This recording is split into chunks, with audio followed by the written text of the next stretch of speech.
On September 27th, 1968, Motown Records booked the Jackson 5 to appear in a Biffin concert at Gilroy Stadium in Gary, Indiana, the purpose of which was to defray the cost of Richard Hatchard's mayoral campaign. On the bill that the day were Motown recording artists Gladys Knight and the Pips, Shirley Long, and Bobby Taylor and the Vancouvers. The Jackson 5 opened the show, and years to come, the official Motown story that be that his was where Diana Ross saw the boys for the first time, discovered them, and brought them to Gordy's attention. In truth, the Jackson 5 were already signed to the label. Moreover, Diana Ross was nowhere near Gary at the time. She was in Los Angeles rehearsing with the Supremes. Around Christmas time, Barry Gordy hosted a party at the Detroit estate he had purchased in 1967 for $1 million. Though he moved to the West Coast, he still maintained his Michigan residence. The Jackson 5 were asked to perform at the party for the Motown artists and other friends of Gordy's. This was a big deal. Gordy's three-story mansion boasts a ballroom with marble floors and columns, an Olympic-sized swimming pool, a billiard room, a two-lane bowling alley, a private theater linked to the main house by a tunnel, and a pub whose furnishings were imported from England. All of the rooms were decorated with gold leaf, frescoed ceilings, and elaborate crystal chandeliers. Expensive oil portraits of Gordy's friends and family decorated the entryway. If the Jacksons had ever seen a home like this before, it was only in movies, where the occupants usually were royalty, right royalty. Black people actually live like this? Joseph recalled, asking himself as he wandered throughout the mansion, shaking his head. I just can't believe that this kind of thing was possible. When Gordy Boulay happened to overhear the comment, he put his head on Joseph's shoulder and whispered something in his ear that made Joseph smile. The two men shook hands in agreement, and Gordy led Joseph into the living room. So tell me, man, what do you think of this? Gordy asked, stopping before an enormous painting of Gordy dressed as Napoleon Bonaparte. It had been commissioned by his sister Esther. Jesus, what can I say? Joseph asked. That's you? Man, it's too much to believe. Well, do you like it? Gordy pressed. Well, all Joseph could do was stammer. Just at that moment, his son Michael came running up to him. Hey, who's that funny looking guy in the picture? He asked. Joseph cringed and shot his son a look. Gordy smiled. I'll never forget that night, Michael would say. There were maids and butlers, and everyone was real polite. There were Motown stars everywhere. Smokey Robinson was there. That's when I met him for the first time. The Temptations were there, and we were singing some of their songs, so we were real nervous. And I looked out into the audience, and there was Diana Ross. That's when I almost lost it. After the boys' performance, Barry introduced him to Diana for the first time. Diana looked regal and white, draped silk gown and her hair pulled back into a chignon. I just want to tell you how much I enjoy you guys, she said as she shook their hands. Mr. Gordy tells me that we're going to be working together. We are? Michael asked. Yes, we are. Diana said her smile was almost as overwhelming as the diamonds she wore at her ears and around her neck. Whatever I can do to assist you, she said. That's what I'm going to do. Well, Miss Ross, we really appreciate it, Joseph Jackson managed to say. Usually a smooth talker, Joseph was not having an easy time that night. Diana's smile was warm and sincere. She turned to Michael. And you're just so cute. When she pinched his cheek, Michael blushed. Immediately after singing to the label, the Jackson began to record at the Motown studios under the direction of producer Bob Taylor, the man who had already discovered them in Chicago. For the next few months, they would spend their weeks and Gary attending school and their weekends and many of their weeks as well in Detroit, sleeping on the floor of Taylor's apartment. They recorded about 15 songs, most of which would surface later in their albums. Taylor would say later that he was not paid for those sessions. Sure, I like the recognition for having discovered the Jackson 5, he said, but recognition don't pay the bills. One day, Barry Gordy and Bobby Taylor were talking about the boys, and Bobby was saying how thrilled he was to be on the ground floor of something as exciting as the Jackson 5. Taylor, let me tell you something, Gordy said, according to Bobby's memory. As soon as they get rich, they're going to forget who you are. The next 8 months would prove to be difficult. Barry did not feel the Jackson 5 were ready to have a single release yet. He wasn't satisfied with any of the songs he had thus far recorded. Everyone in the family was becoming impatient, especially since conditions in Gary were getting worse with street gangs terrorizing the neighborhood. Joseph was mugged, and later a punk pulled a knife on Tito. Every day, the family would wait for that call from anyone at Motown, telling them what the next step in their lives would be. On March 11th, 1969, the Motown contract was finally fully executed. The delay had been caused when Ralph Sussler discovered the Jackson 5 were still committed to Steeltown Records, despite Richard Aaron's previous efforts to extract them from the deal. Motown had to make a settlement with Steeltown, much to Gordy's chagrin. By this time, according to Ralph Sizzler, Motown had spent in excess of $30,000 on the Jackson 5, and this sum did not include any settlement made to Steeltown. Gordy was anxious to begin recouping his investment. In August 1969, more than a year since their audition, the call came from Motown. Gordy wanted Joseph, his 5 sons, and Johnny Jackson and Ronnie Mansfield to move to Los Angeles. They would attend school on the West Coast while recording at Motown's new Hollywood facilities. Though Gordy wasn't enthused by any of the Jackson songs, he was impressed with young Michael. Michael was a born star, he would later say in an interview. He was a classic example of understanding everything. I recognized that he had a depth that was so vast. It was just incredible. The first time I saw him, I saw this little kid as something real special.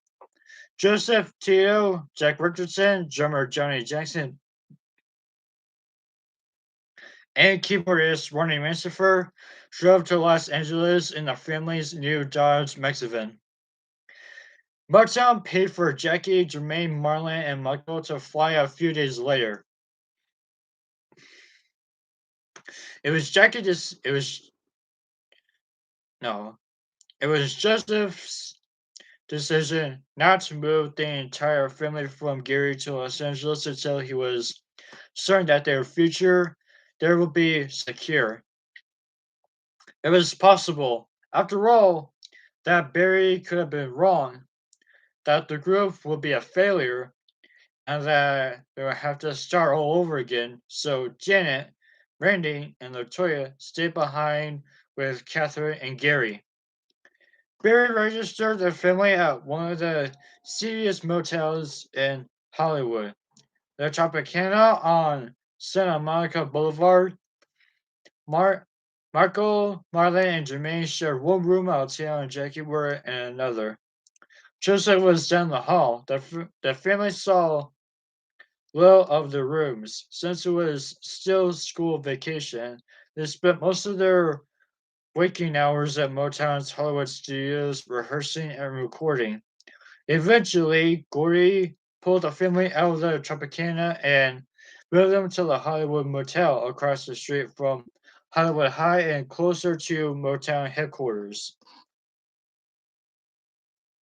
This was an even more dreadful residence for young boys. Prostitutes and pimps used it as a place to conduct business. However, none of that mattered to the Jacksons. Why would it? They were living in California. Even if they didn't see movie stars in every corner as they had dreamed, Los Angeles was heaven compared to Gary. To the Jacksons' young eyes, everything seemed new.